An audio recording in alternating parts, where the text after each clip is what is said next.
Finally आज मुहूर्त लागला आमच्याकडे पाणीपुरी बनवण्यासाठी. किती दिवस झालं चाललं होतं पाणीपुरी बनवायची. हे वाटाणे भिजत घालून घालून यांना मोड सुद्धा आले आणि या चिंचा ना आमच्या आहोंकडून मी फोडून घेतल्यात. म्हटलं पाणीपुरी खायची आहे ना, तर या चिंचा पण मला फोडून द्या.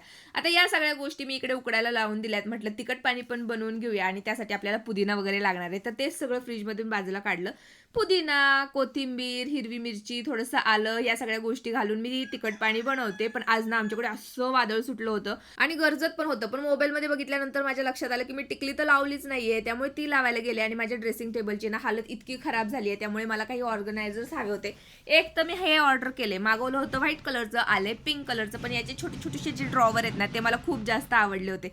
म्हटलं चला सगळा ड्रेसिंग टेबल तर नाही, पण एक कप्पा तरी आपण व्यवस्थित आवरून घेऊया. त्यामुळे सगळं काही मी मस्तपैकी यात अरेंज करून ठेवलं. वेगवेगळे ऑर्गनायझर तुम्हाला माहित असतील ना तरी सुद्धा तुम्ही मला सजेस्ट करा आणि हे कसं वाटतंय तेही सांगा. आता हे तर माझं झालं आणि त्यानंतर मी तिखट पाणी सुद्धा बनवून ठेवलं होतं. कुकर पण शिजवून झालेला आहे. म्हटलं थंड झाल्यानंतर चिंचेचा कोळ बनवूया आणि इकडे मायले की या लसूण निवडत बसल्या होत्या. आता नुसती पाणीपुरी करून तर जमणार नाही, त्यामुळे बरोबरच स्वयंपाकाचं काम पण चाललं होतं.